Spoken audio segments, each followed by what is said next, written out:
I know everybody wants me to talk about it. It happened over the weekend.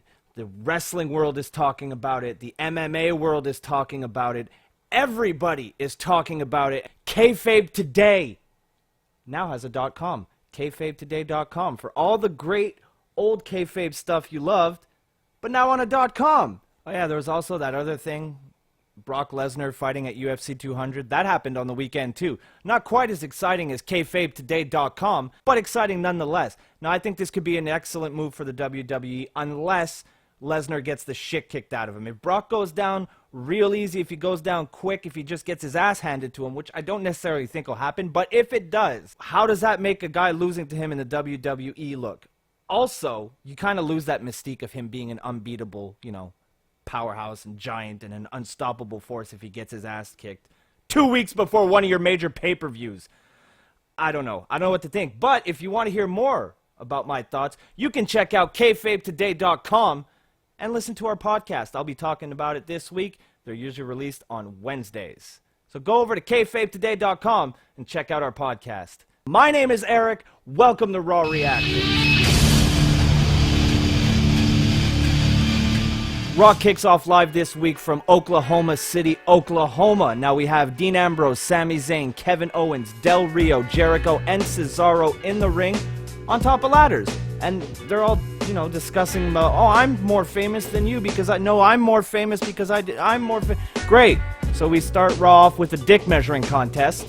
Now Kevin Owens dominated this segment, laying out a flawless plan which clearly shows that he is going to win the Money in the Bank briefcase. Now, other people said stuff to counter him, but that doesn't matter because Kevin Owens laid out the perfect plan. There's absolutely no way anyone else is walking out with that briefcase besides Kevin Owens. Not even the conspiracy against him can change that fact. Right here, right now, folks, mark it down, bookmark this video. Kevin Owens walking out of Money in the Bank with the briefcase. Now, once Kevin Owens was done laying out his carefully crafted plan, Chris Jericho took the mic and decided that he was going to offer us a gift. That's right, we were being blessed again with the gift of Jericho. And I was enjoying myself. I was enjoying my gift. I was drinking it in. I had my sippy cup full of Jericho juice. No, that's not what I meant. That came out horribly wrong. Awkward sexual innuendo aside, Dean Ambrose climbs Jericho's ladder and punches him in the mouth, therefore ruining the gift for all of us. Now this leads to a brawl. All 6 men are on the outside. They're all tussling, they're all brawling, and suddenly we hear some very familiar music playing. Yeah, because Teddy Long comes out. Teddy Long! He comes out. I don't know where they dug him out of. Maybe they found him in a ditch somewhere. But they found him and he came out and he attempted to make a match. Now Stephanie McMahon came out and informed him that he doesn't work there and he doesn't have the ability to make matches. But that didn't stop Teddy. He fucked up his lines. He said all kinds of weird stuff. I don't even think he knew what show he was trying to pitch.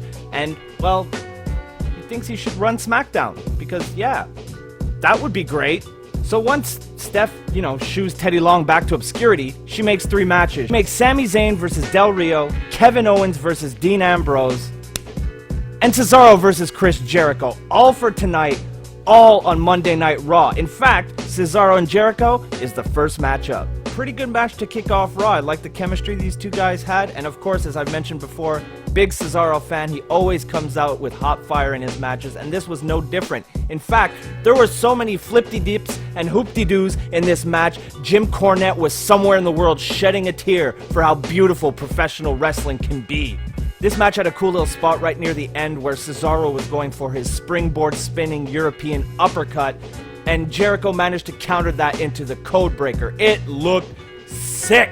But in the end, Cesaro locked in the Cesaro swing on Chris Jericho, spun him around a couple dozen times, then locked in the sharpshooter for the submission win. Alright, up next, in a match that absolutely nobody fucking wanted because we saw it on SmackDown, we have Rusev versus Jack Swagger with Titus O'Neil on commentary. Jesus Christ, can someone tell me where Titus keeps his charisma? He sounded asleep on commentary. I felt like driving to Oklahoma, shaking him a bit and say, hey, you're on fucking TV. Can we have a little enthusiasm, please? I'm sitting in my apartment yelling at my webcam and I have more charisma than he does. Why am I not on TV? Why? But you know what? It's not even entirely Titus's fault, because Rusev versus Jack Swagger would put anyone to sleep. It's not that they're bad, it's just that we've seen it so many fucking times. And Michael Cole keeps trying to sell it like it's a rivalry, insinuating that Jack Swagger, had won a match or two. But he never wins. Ever! Rusev always kicks his ass. This isn't a rivalry. In fact, as soon as you heard Jack Swagger's music, you're like, oh good, Rusev's gonna win again. Which he did. I mean, I think. I wasn't paying attention, because I don't care. What happened at the end was that Titus O'Neil and Jack Swagger beat the shit out of Rusev. Up next, we got John Cena in the ring, who was talking about last week when he got attacked by the Club. Now, he mentions how the crowd was chanting, "Let's go Cena, AJ Styles," and he compared the electricity in the ring last week to when he was in the ring with The Rock. Basically, Cena wants to know why AJ did what he did last week, why he aligned himself once again with the Club to attack John Cena and not just have a straight-up one-on-one confrontation. Now, AJ comes out and he stands tall at the top of the ramp with the Club. AJ goes on to say that Cena insults him every single time he steps into the ring. He says that he knows he can beat Cena, and what's more, he knows that Cena knows that AJ can beat him. He says that at Money in the Bank, he will run circles around John Cena. Cena brings up the fact that AJ did absolutely nothing in the Royal Rumble. He brings up the fact that he couldn't beat Roman Reigns and that he couldn't win the WWE Championship. Now, Cena also says that AJ doesn't exactly know who he's messing with. He can't beat Roman and now he wants to come after Big Match John. Not a wise decision. AJ says that the reason he's with the Club is because he knows John Cena. He knows what happens to people who get involved with John Cena. They get buried. Now it's at this point where AJ and the Club start making their way towards the ring. AJ directs traffic, sends Anderson to one side, sends Gallows to the other, and AJ covers one side of the ring, leaving the ramp side conveniently open for the save. Now AJ orders the Club to stand up on the apron, and just as you thought it might happen, someone came for the save. Now who came? Well, it's the New Day, of course. Xavier Woods, Kofi Kingston, and Big E Langston made their way down to the ring and stood tall next to Cena, sending the Club to the back. Vaudevillains are up next, and they are going up against Enzo and Cass. Now, this is a very short match. In fact, Enzo was in the ring getting his ass kicked, and then Aiden English grabbed him and tried to recreate the beheading from a couple weeks back, knocking Enzo out and giving him a concussion. Now, when Big Cass sees this, he goes absolutely mental and starts beating the crap out of English and Gotch. Now, this leads to the Vaudevillains picking up the win via DQ. Now, after the match, Big Cass basically just kills everything. Destroys everything. Alright, up next we got Sami Zayn versus Del Rio in another decent match. I thought their styles meshed well together. Some high flying, some high impact. It was a decent match. Nothing to write home about, but nothing to shit on, that's for sure. In the end, Del Rio won with his, that move where his opponent is clearly holding himself up, just waiting to get stepped on. Yeah, that's a great move and should really be used more often. So yeah, Del Rio wins with a really convoluted wrestling move.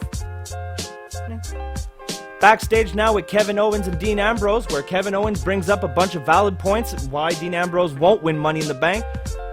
And Dean Ambrose replies with some nonsense that, never happened. Ever. It never happened. Nothing he said happened.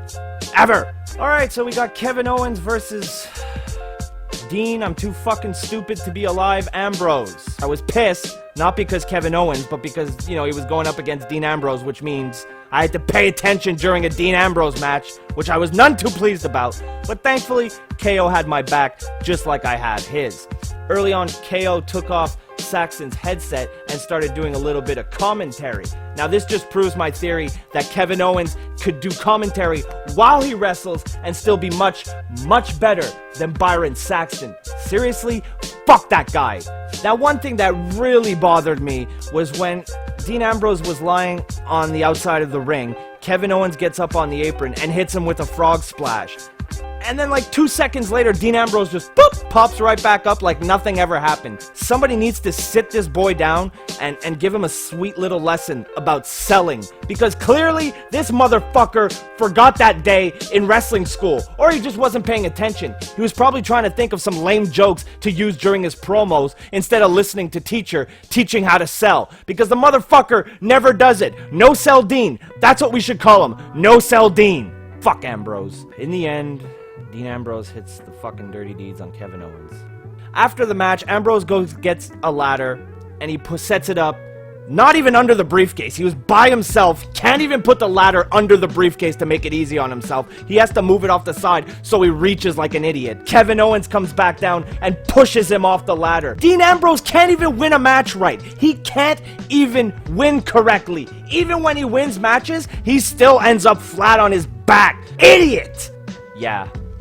I really don't like Ambrose. Up next, we have the women's champion Charlotte making her way to the ring with Dana Brooke. Now, she explains that she wants to apologize to Ric Flair. Says that a couple weeks ago, when she said that Ric was dead to her, she only meant professionally. She still wants to be a family, but professionally, she doesn't need him anymore. Oh, clarification. Now, Natty and Becky make their way to the ring, and they are not having any of what Charlotte is saying. They can smell that bullshit from a mile away. They tell Charlotte that all she ever does is use people. They also took the time to plant the seeds of doubt in Dana Brooke's mind, saying that eventually Charlotte will turn on her just like she turned on everybody else in her life. Suddenly, she attacked Becky. Charlotte attacked Natalya, and this led to them getting their ass kicked to end this pretty boring and pretty shady segment. Alright, up next we got Tyler Breeze versus R-Truth. Some stuff between Fandango and Goldust were going on outside for some reason. Goldust threw Fandango into the ring, tripped up Goldust. They didn't even announce a winner, so there was no winner. Nobody won, especially us. We were the biggest losers in this because we had to watch it. At some point, Teddy Long comes out again with a microphone. Who keeps giving him a microphone, and why? He attempts to make a tag team match again. But, you know, it doesn't work because he doesn't work there, and he can't make matches. So, yeah. Now we're backstage with Stephanie and Teddy Long. Now, Stephanie emasculates him because Stephanie McMahon has to emasculate some of her talent every single week on television. It's like water to her. So yeah, bye Teddy. Don't let the door hit you in the ass on the way out. And finally, our main event for this evening, the Club versus the New Day. Now this match didn't even really get a chance to start. The brawl broke out right from the get-go. AJ Styles and the Club versus the New Day. Now, surprisingly enough, Xavier Woods was kicking all kinds of ass here. In fact, he basically held off the Club single-handedly. And everything was going swimmingly until Xavier Woods was up on the apron, eats a big boot right to the fucking dome from Carl Anderson, which led to him eating a Styles clash on the outside, meaning Xavier Woods was out of this match, meaning it was a 3-on-2 handicap match. Now, the numbers game here clearly played a factor in this match, as the New Day could never really seem to get going because the Club always had that extra guy to keep them just a little bit fresher than the New Day. Eventually, however, Biggie makes the tag to Kofi Kingston, and he goes on a little tear, taking out every single member of the Club. Now, it seems that Kofi is on a tremendous roll here, but he turns around, and who is there to greet him? AJ Styles with a phenomenal forearm for the win. After the match, the Club is not done. They continue their beatdown and their dominance of the New Day when suddenly John Cena's music hits, and he quickly takes care of Anderson and Gallows before getting into the ring to face AJ Styles. The second Cena gets into the ring, AJ retreats to the outside. Now Cena turns back around to deal with Anderson and Gallows once more. When he turns back around, AJ Styles is there to greet him with a phenomenal forearm. AJ starts beating on Cena for a little bit, but Big E and Kofi Kingston are there for the save. They pick him up. They take care of Anderson and Gallows as well. And it's the baby faces who are standing triumphantly in the ring to end Monday Night Raw. So there you have it, guys. My Raw reactions first thing in the morning. I felt the show was a little bit boring again this week, but at least a little bit more happened than last week. Now we got the AJ Styles and the John Cena feud, we got the New Day and the Club feud, and we got Roman Reigns versus Seth Rollins, which, by the way, greatly missed tonight on the show. Video packages won't cut it. If you enjoyed this video, please like, comment, and subscribe. Be sure to follow me on Twitter and on Instagram at MTLBroski for all the latest first thing in the morning news.